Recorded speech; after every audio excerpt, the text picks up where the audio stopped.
এই যে মিডিয়ার শত শত মিডিয়ার ক্যামেরা, এই মিডিয়ার ভাইদের মাধ্যমে, সোশ্যাল মিডিয়ার মাধ্যমে আমরা দেখতে পারলাম আমার জাতির গুরুত্বপূর্ণ একটা দুর্গ সচিবালয়, যেখানে রাষ্ট্রের গুরুত্বপূর্ণ নথিপত্র থাকে, সেই নথিপত্রগুলো পুড়িয়ে দিয়ে রাষ্ট্রকে ল্যাংড়া খোড়া বানিয়ে দেওয়ার জন্য, রাষ্ট্রের কার্যকে অকার্যকর করে দেওয়ার জন্য একই সাথে তারা দুই জায়গায় আগুন দিয়েছে।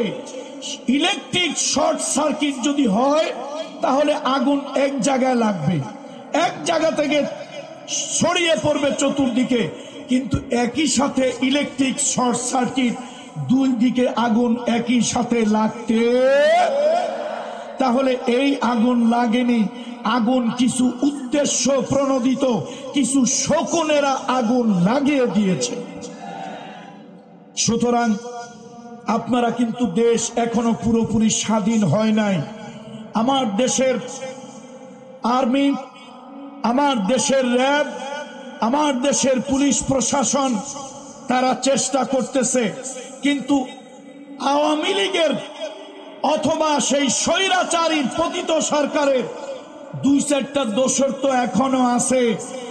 ভাইরা আমার, শয়তান যেরকম মরে নাই, শয়তানের সেলারাও দুনিয়া থেকে এখনো বিদায় হয় নাই। সুতরাং ষড়যন্ত্র ছিল, ষড়যন্ত্র আছে, ষড়যন্ত্র থাকবে। এই ষড়যন্ত্রের মোকাবেলা করে আমাদেরকে সামনের দিকে এগিয়ে যেতে হবে। বলুন ইনশাআল্লাহ। একটুখানি জিকির করি, লা ইলাহা ইল্লাল্লাহ, লা ইলাহা। এই মাইকের কারা আছে?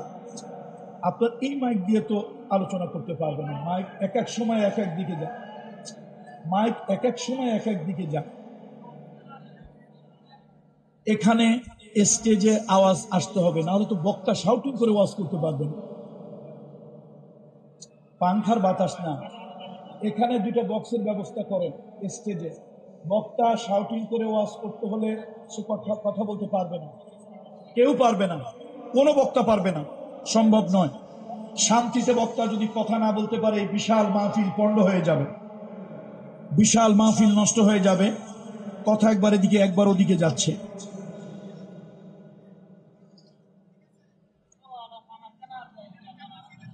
দুইটা বক্সের ব্যবস্থা করতে হবে। আজহারি সাহেব কথা বলতে পারবেন না, উনি তো আর আমাদের মতো চিল্লায় কথা বলেন না। সুতরাং আজহারি সাহেবের ওয়াজ শুনতে হলে সাউন্ড বক্স দুটা স্টেজে দিতেই হবে। জি,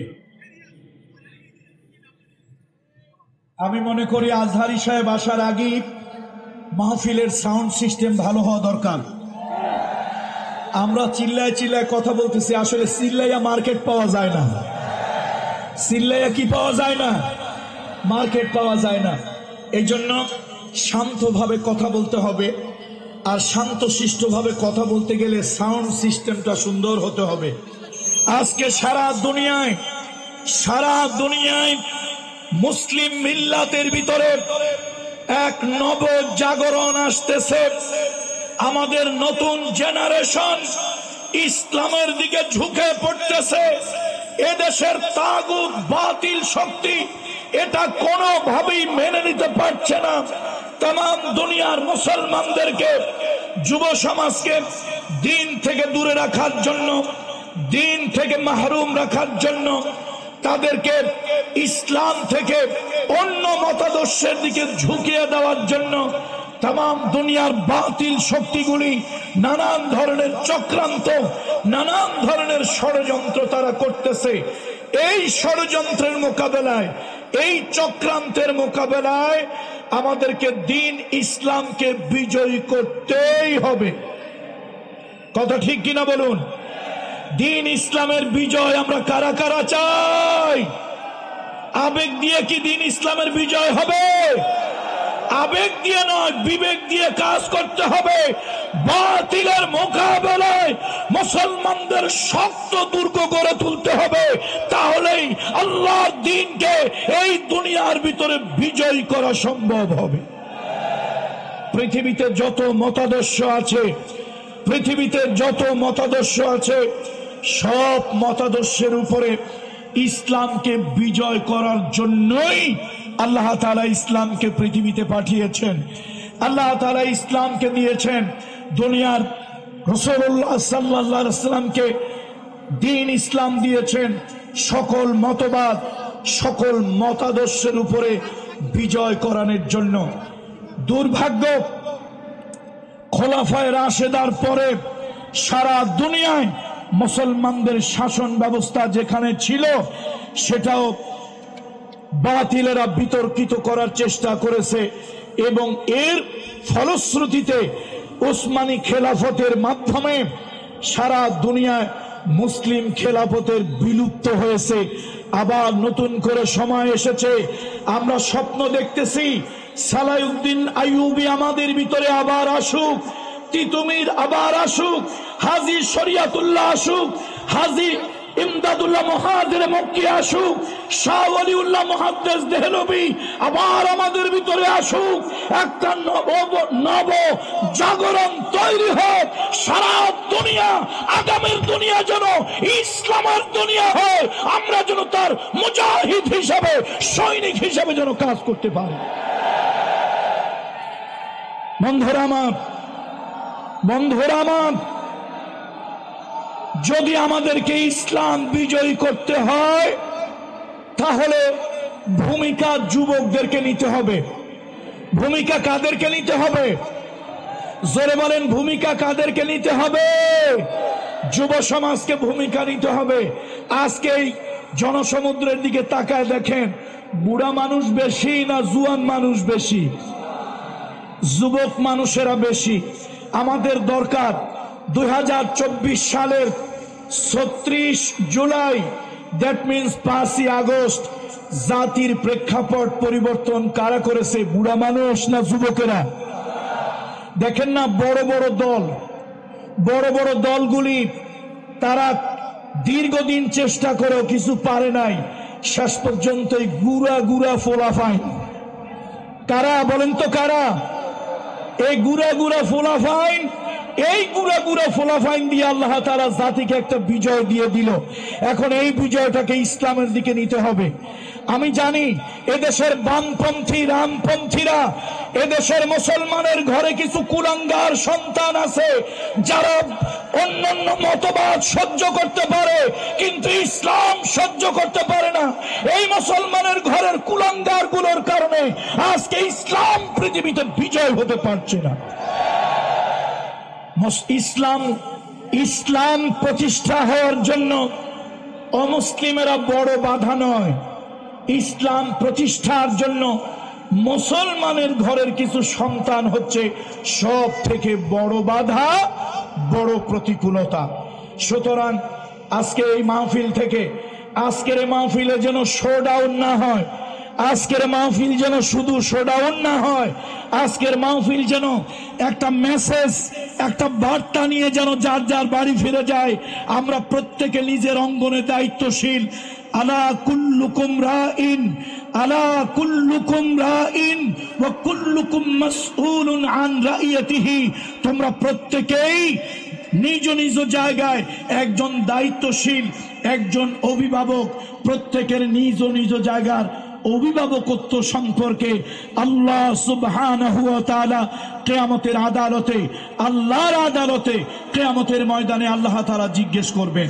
সুতরাং আজকের মাহফিলে বাংলাদেশের বিভিন্ন জায়গা থেকে, বিভিন্ন প্রান্ত থেকে যেই সকল কিশোর, তরুণ, যুবক বন্ধুরা আসছেন, যদি দ্বীন কায়েমের সংগ্রাম প্রয়োজন হয়, এদেশের আলেম ওলামারা কোরআনের রাজ কায়েমের জন্য আপনাদেরকে যদি আহ্বান করে, সেই আহ্বানে কারা কারা সাড়া দিতে রাজি আছেন? হাত উঁচু করে দেখায়।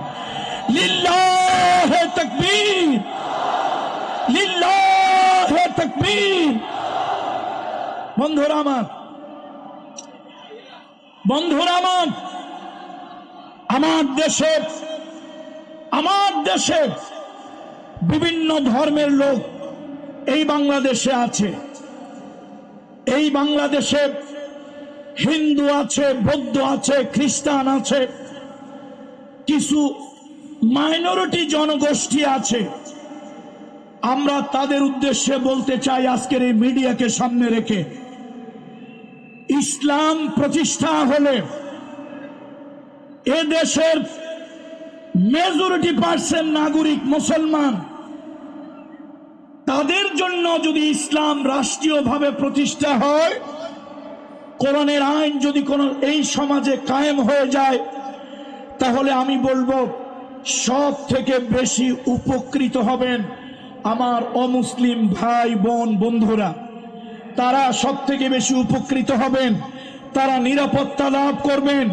এদেশের আলিয়া মাদ্রাসা বলেন, কওমি মাদ্রাসা বলেন, জামাত ইসলামী বলেন, হেফাজত ইসলামী বলেন, এদেশের সংকটময় সময় অমুসলিমদের নিরাপত্তা দেওয়ার জন্য, অমুসলিম ভাই বোনদের জান মাল ইজ্জতের হেফাজতের জন্য এদেশের ইসলামী দলগুলি, এদেশের আলেম ওলামা, এদেশের আলিয়া কওমি মাদ্রাসাগুলি আগে গিয়ে এসেছে। যারা বলেন ঠিক কিনা?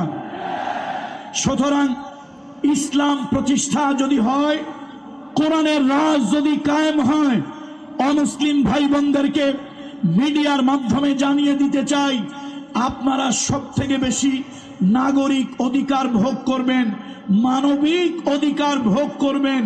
আল মুসলিমু মান সালিমান নাস, আল মুসলিমু মান সালিমান নাস মিন লিসানিহি ওয়া ইয়াদিহি। আল্লাহ নবী বলেছেন, সেই লোকটা মুসলমান যার হাত এবং জিহ্বা থেকে অন্য মানুষ নিরাপদ থাকে। সুতরাং ইসলাম যদি এদেশে রাষ্ট্রীয়ভাবে প্রতিষ্ঠা হয়, আমার কোন হিন্দু সম্প্রদায়ের ভাই বোন, বৌদ্ধ খ্রিস্টান সম্প্রদায়ের ভাই বোন, এদেশে উপজাতীয় সম্প্রদায়ের কোন ভাই বোনেরা কোন মানুষের কথায় তারা নির্যাতিত হবেন না, হাতের দ্বারা নির্যাতিত হবেন না। রাষ্ট্রের পুলিশ, রাষ্ট্রের আর্মি, রাষ্ট্রের র্যাব, রাষ্ট্রের সশস্ত্র বাহিনী, কোরআনের রাজ যদি হয়ে যায়, তাদের রক্ত, তাদের জীবন, তাদের সম্পদ, তাদের উপাসনালয়কে তারা নিরাপত্তা দেবে, নিরাপত্তার চাদরে তারা ঘিরে রাখবে। আমরা আপনাদেরকে দয়া করতে চাই না। আজকে মিডিয়ার মাধ্যমে বাংলাদেশের নাগরিক সকল অমুসলিম ভাই বোনদেরকে বলি, আমরা আপনাদের উপরে দয়া, অনুগ্রহ, করুণা করতে চাই না। আমরা যেরকম এদেশের নাগরিক, আপনারাও এদেশের নাগরিক, আপনারা আপনাদের নাগরিক অধিকার ভোগ করবেন। আমার যেরকম নাগরিক অধিকার আছে, আপনাদের এরকম নাগরিক অধিকার আছে, আপনারা সে নাগরিক অধিকার ভোগ করবেন। সুতরাং আসুন, আমাদের ভয় কোথায় জানেন? ইব্রাহিম খলিলুল্লাহ, তাকে আগুনে পোড়ায় মারার জন্য নমরুদ আগুনের গর্ত খুঁজলো, সেই গর্তের ভিতরে ইব্রাহিম খলিলুল্লাহকে জ্বালিয়ে পুড়িয়ে মারবে। আচ্ছা, ইব্রাহিম খলিলুল্লাহ মানুষ কয়জন? পুরো জনতা বলেন, মানুষ কয়জন? একজন ইব্রাহিম খলিলুল্লাহকে আগুনে পোড়াইতে বেশি আগুনের দরকার হয় না, কিন্তু বেওকুফ নমরুদ, নির্বোধ নমরুদ, একটা অথর্ব রাষ্ট্রনায়ক নমরুদ, সে এত আগুন জ্বালিয়েছে, হাজার ইব্রাহিমকে পোড়ানো যায় এত আগুন জ্বালিয়েছে। আগুনের তীব্রতায় কয়েক কিলোমিটার এরিয়ার ভিতরে সব ঝলসে গেছে। আগুন যখন দাউ দাউ করে জ্বলছে, তফসিরের ভিতরে আসছে, কয়েক ক্রোশ এলাকার ভিতরে আগুনের তীব্রতায় যখন প্রবেশ করা যাচ্ছে না, তখন ছোট্ট একটা প্রাণী এসে আগুনে ফু দিতেছে। তার নাম হলো লফিনী, তার নাম হলো কাকলাস, তার নাম হলো কাল্লাস, তার নাম হলো কালিশ।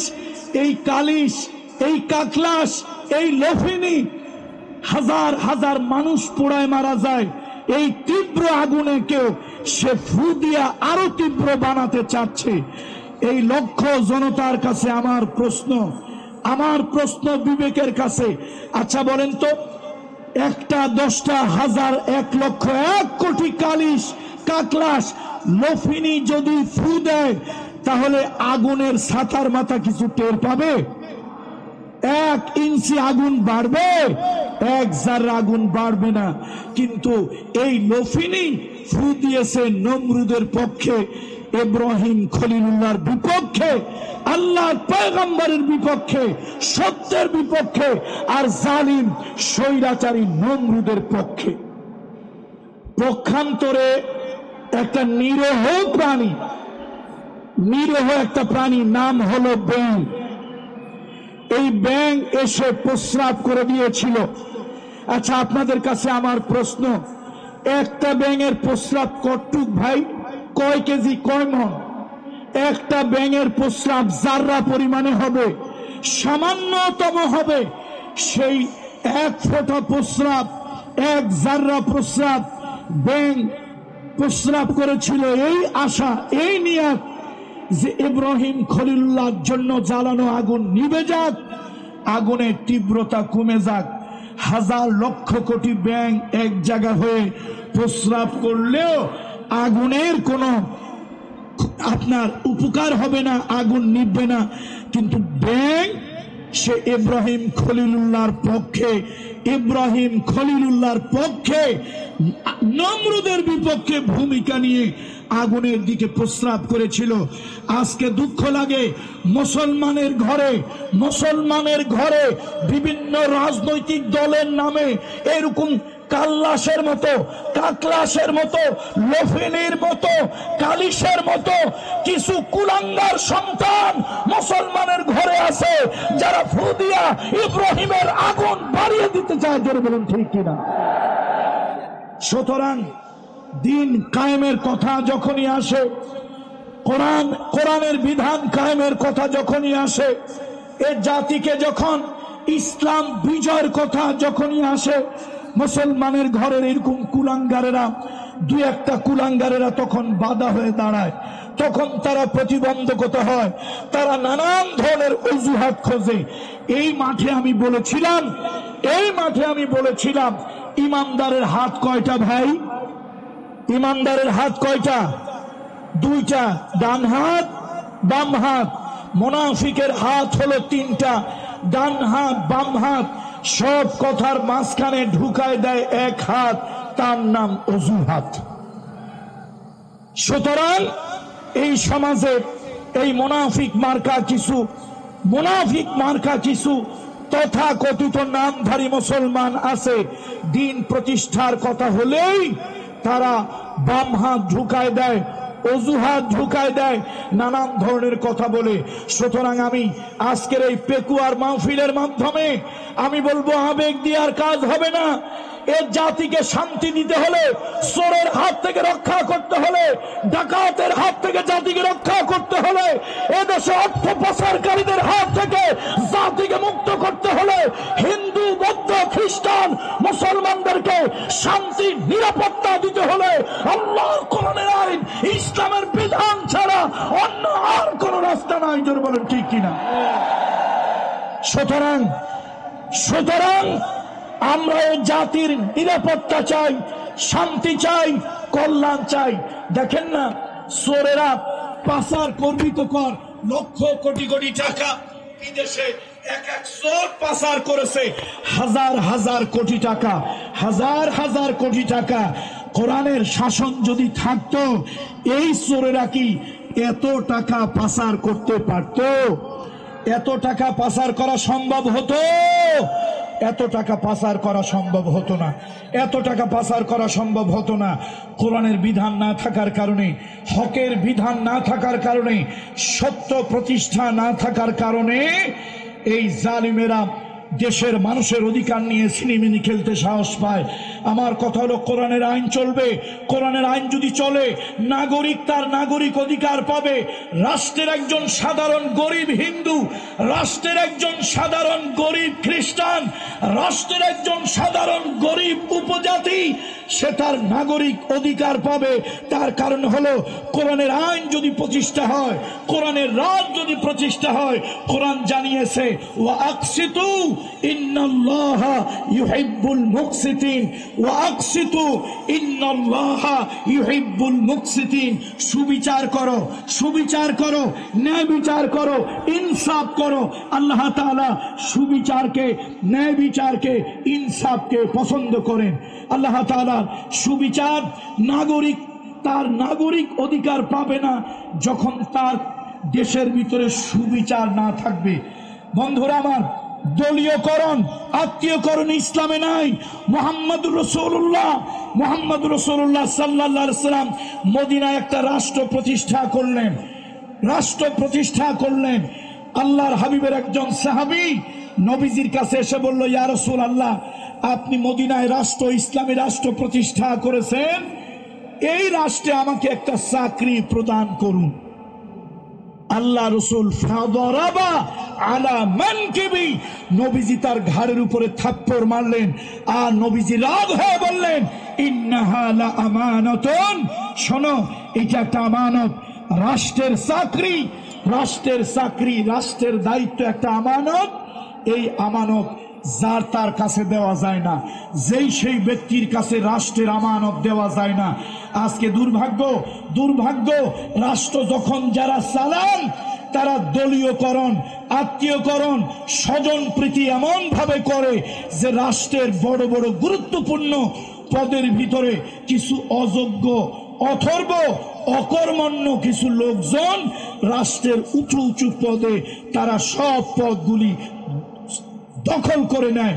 বন্ধুরা আমার, রাসূলুল্লাহ সাল্লাল্লাহু আলাইহি ওয়াসাল্লাম আল্লাহ নবীর কাছে, নবীজি যখন মদিনা ইসলামী স্টেট প্রতিষ্ঠা করলেন, একটা কল্যাণময় রাষ্ট্রের ভিত্তি যখন স্থাপন করলেন, তখন রাসূলুল্লাহর কাছে যেই সাহাবীরা চাকরি চেয়েছিল, আল্লাহ নবীর কাছে যারা চাকরি চেয়েছিল, রাসূলুল্লাহ তাদেরকে সবাইকে যোগ্য মনে করেন নাই, চাকরি দেন নাই।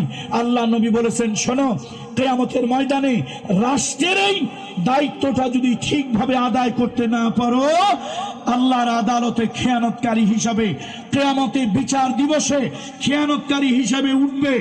আর রাষ্ট্রের গুরুত্বপূর্ণ দায়িত্ব পেয়ে যারা জনগণের দায়িত্ব ঠিক মতো আদায় করবে না, রাষ্ট্রের দায়িত্ব, ডিউটি ঠিক মতো পালন করবে না, এই লোকগুলোকে কিয়ামতের দিন গাদ্দার বলা হবে। লিকুল্লি গাদ্দারুন লিয়াউন, প্রত্যেক গাদ্দারের জন্য একটা পতাকা থাকবে। আর এই পতাকাগুলি আমি বলি না, রহমতের নবী মুহাম্মদ রাসূলুল্লাহ বলেছেন, কিয়ামতের ময়দানে রাষ্ট্রের চাকরি করে জনগণের অধিকার যারা আদায় করবে না, বিশেষ দলীয় এজেন্ডা বাস্তবায়নের জন্য জনগণের উপরে নির্যাতনের স্টিম রুলার চালাবে, রাষ্ট্রের সম্পদ যারা তসরুপ করবে, রাষ্ট্রের সম্পদ যারা চুরি করবে, আমি বলি না, রহমতের নবীর হাদিস, কিয়ামতের দিনে এদেরকে গাদ্দার বলা হবে। কি বলা হবে বলেন? আওয়াজ দিয়ে বলেন, কি বলা হবে? গাদ্দার বলা হবে। বলেন, কি বলা হবে? গাদ্দার বলা হবে। লিকুল্লি গাদ্দারিন লিওয়াউন, প্রত্যেক গাদ্দারের জন্য একটা পতাকা থাকবে। আর লোকেরা দাঁড়িয়ে দাঁড়িয়ে দূর থেকে বলবে, হাদা গাদ্দারুন ফুলানুন, হাদা গাদ্দারুন ফুলানুন, এ হলো অমুক গাদ্দার, অমুক গাদ্দারের পতাকা। এই সব গাদ্দারগুলি, আপনি রাষ্ট্রের এমপি হন, রাষ্ট্রের মন্ত্রী হন, রাষ্ট্রের ডিসি হন, রাষ্ট্রের ওসি হন, রাষ্ট্রের এসপি হন, রাষ্ট্রের যে কোনো দায়িত্বে আপনি আসেন, সে দায়িত্ব আপনার উপরে আমানত, সে দায়িত্ব আপনার উপরে আমানত। আল্লাহ দয়া করে দিয়েছে জনগণের সেবা করার জন্য। আপনি যদি আদালতের বিচারক হন, আপনার বাহিরের চর্মচোখ অন্ধ থাকবে, আপনার অন্তরের চোখ খুব প্রখর থাকবে। সে অন্তরের দৃষ্টি দিয়ে আপনি দেখবেন, অন্তরের দৃষ্টি দিয়ে দেখে আপনি বিচার করবেন। আপনি বাহ্যিক চোখ দিয়ে দেখবেন না, কে কালো কে ফর্সা এইটা দেখবেন না, কে আপন কে পর এইটা দেখবেন না। আপনি যখন রাষ্ট্রের বিচারক হবেন, আপনার চর্মচোখ অন্ধ থাকবে, অন্তর্দৃষ্টি প্রখর থাকবে, এবং সেই অন্তর্দৃষ্টি দিয়ে দেখে এরপরে আপনি বিচার ফয়সালা করবেন। সুতরাং আসুন, আমরা একটা কল্যাণময় রাষ্ট্র চাই, আমরা একটা কল্যাণময় রাষ্ট্র চাই। এই জেনারেশন, নতুন যারা দেশ স্বাধীন করলো, তাদেরকে কি বলা হয়? তাদেরকে কি বলা হয়? জেন জি নাকি? জেনারেশন জি, এই জেন জি জেড, তাদেরকে আমি বলি, আপনারা তো দেশ স্বাধীনের জন্য 1000-এর উপরে নতুন প্রজন্ম আপনারা জীবন দিয়েছেন। 1 লক্ষ যারা চোখ হারিয়েছে, পা হারিয়েছে, আহত হয়েছে, মারাত্মকভাবে আহত হয়েছে, এই জনগোষ্ঠীকে আমি বলবো, জনতাকে বলবো, দুনিয়ার জন্য আপনারা রক্ত দিলেন, জীবন দিলেন। আসুন সত্য প্রতিষ্ঠার জন্য, ন্যায় প্রতিষ্ঠার জন্য, ইনসাফ প্রতিষ্ঠার জন্য, হক প্রতিষ্ঠার জন্য, কল্যাণময় রাষ্ট্র গঠন করার জন্য, যেই রাষ্ট্রে গরিব আর ধনীর ব্যবধান থাকবে না, যেই রাষ্ট্রে হিন্দু, বৌদ্ধ, খ্রিস্টান, মুসলমান কোন ব্যক্তি নাগরিক হিসাবে তার ধর্মীয় বিবেচনায় সে বিবেচিত হবে না, সে মানুষ হিসাবে বিবেচিত হবে, নাগরিক হিসাবে বিবেচিত হবে, এমন একটা কল্যাণময় ইসলামী রাষ্ট্র করার জন্য আবার যদি আন্দোলন করা লাগে, আবার যদি লাঠি ধরা লাগে, আবার যদি মাঠে নামা লাগে, সত্যের জন্য, হকের জন্য, দিন বিজয়ের জন্য, ইসলামী খেলাফত, ইসলামী রাষ্ট্র প্রতিষ্ঠার জন্য, হিন্দু, বৌদ্ধ, খ্রিস্টান, মুসলমান সকল নাগরিকের মানবিক নাগরিক অধিকার ফিরিয়ে দেওয়ার জন্য কারা কারা জিহাদে শরীক হতে রাজি আছি? হাত উঁচু করে রাখুন, হাত উঁচু করে রাখুন, সিংহের মতো গর্জে উঠুন, লিল্লাহে তাকবীর, লিল্লাহে তাকবীর। কোরআন সুন্নাহর আলো, কোরআন সুন্নাহর আলো, কোরআন সুন্নাহর আলো। হাত নামাই, আগামী দিন হবে, আগামী শতাব্দী হবে, আগামী দশক হবে ইসলামের, সেই প্রত্যাশায় আমরা প্রত্যেকেই দায়িত্বশীল ভূমিকা নিয়ে এই পেকুয়া থেকে আমরা বিদায় হব, পেকুয়া থেকে আমরা বিদায় হব প্রত্যেকে দায়িত্বশীল ভূমিকা নিয়ে, অর্থাৎ নিজ নিজ জায়গায় আমরা সন্ত্রাস করব না, কাউকে সন্ত্রাস করতে দেব না। আমরা মাদক গ্রহণ করব না, কাউকে মাদক গ্রহণ করতে দেব না। আমরা সাদাবাজি করব না, কাউকে সাদাবাজি করতে। দেশটা আমাদের সবার, বলেন দেশ কার, বলেন দেশ কার? দেশ আমাদের সবার। এখানে সবাই আমরা প্রজা, কেউ প্রভু নয়। এখানে সবাই আমরা প্রজা, কেউ কি নয়। এখানে কেউ প্রভু নয়, সবাই আমরা প্রজা। সুতরাং দয়া করে আজকের এই পেকুয়া মাহফিলে হাজার হাজার মিডিয়া হাজার হাজার লক্ষ জনতার কাছে মাধ্যমে গোটা জাতিকে মেসেজ পৌঁছাতে চাই। অনেক এলাকায় কিছু লোক এখনই ভাবখানা এরকম দেখান, খুব গরম চোখে তাকান, মোটা চোখে তাকান, ভাবখানা এরকম দেখান, ওনার এলাকার জমিদার, আমরা এলাকার প্রজা, ওনারা হলেন প্রভু, আমরা হইলাম ভৃত্য। এই ভাব ছেড়ে দেন, ভাবের দিন আর নাই, ভাবের দিন আর নাই, ভাবের দিন শেষ। এখন সবাই আমরা দেশের নাগরিক, অল আর ইকুয়াল, অল আর ইকুয়াল, আমরা সবাই সমান। ভাবের দেশ নাই, ভাব এখন আর কেউকে দেখাতে দেব না, ভাব কেউ প্রতিষ্ঠা করতে চাকতে পারবে না। আসুন আমরা আল্লাহ তাআলার কাছে ইসলামের জন্য, ইসলামের জন্য। মাইকের যে অবস্থা, আমার তো কলজা ছিঁড়ে যাচ্ছে। আরে ভাই, মাইক বাড়া দিয়ে কাজ হবে না, সেটিং এর সমস্যা। আমি কলজা ফাটা চিৎকার দিলাম, বাকিরা তো চিৎকার দিতে পারবেন, আজার হিসেবে ওয়াজ করতে পারবে না, কোনোভাবেই না। শাউটিং করা যাদের অভ্যাস নাই, তারা কিভাবে শাউটিং করে ওয়াজ করবে? বন্ধুরা আমার আসলে খুব কষ্ট হচ্ছে। যাক, আমি নিয়ামতুল্লাহ নিজামী, সে অনেক বড় একটা রিস্ক নিয়েছে।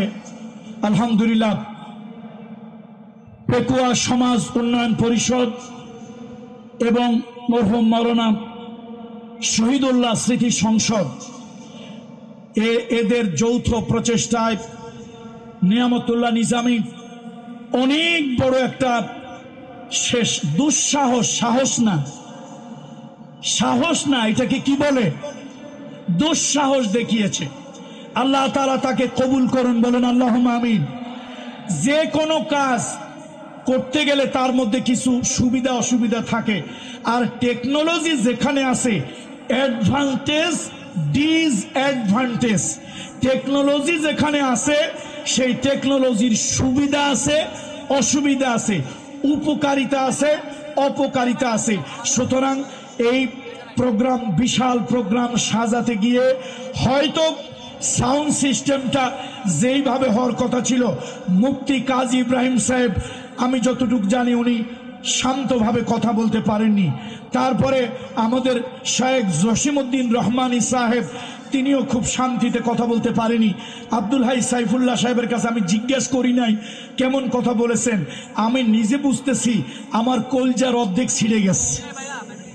আসলে বক্তা তো এরকম চিল্লাইয়া শাউটিং করে, ওই যে বলছিলাম চিল্লাইয়া কি পাওয়া যায় না, চিল্লাইয়া তো মার্কেট পাওয়া যায় না। সুতরাং কতক্ষণ একটা বক্তা না হলে ঊর্ধ্ব মুখে সর্বোচ্চ 5 মিনিট সে শাউটিং করতে পারে, চিৎকার করতে পারে। তো সুতরাং আপনারা উচ্ছৃঙ্খল হবেন না, ধৈর্য ধারণ করে থাকবেন।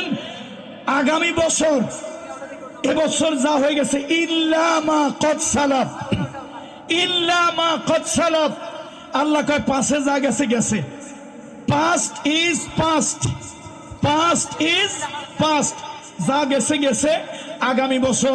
আগামী বছর এই পেকুয়া সমাজ উন্নয়ন পরিষদ এবং মরহুম মাওলানা শহীদুল্লাহ স্মৃতি সংসদ আগামী বছর যদি এই জনতার মিলন মেলা তারা যদি করে, তাহলে তারা সাউন্ড সিস্টেমের ব্যাপারে আরো তারা সতর্ক হবেন। আরো দক্ষ ব্যক্তি দিয়ে, সাউন্ড ভালো, মাইক ভালো, কিন্তু সেটিং এর সমস্যা তাদের হয়েছে। এই সাউন্ড সিস্টেমটা যথাযথ সেটিং না হওয়ার কারণে, যার কারণে কোনো বক্তাই মনের তৃপ্তি, মানসিক শান্তি নিয়ে কেউ কথা বলতে পারছে না। আর শ্রোতারাও যদি মনের শান্তি নিয়ে কথা না শুনে, তাহলে তাদের মধ্যেও কথা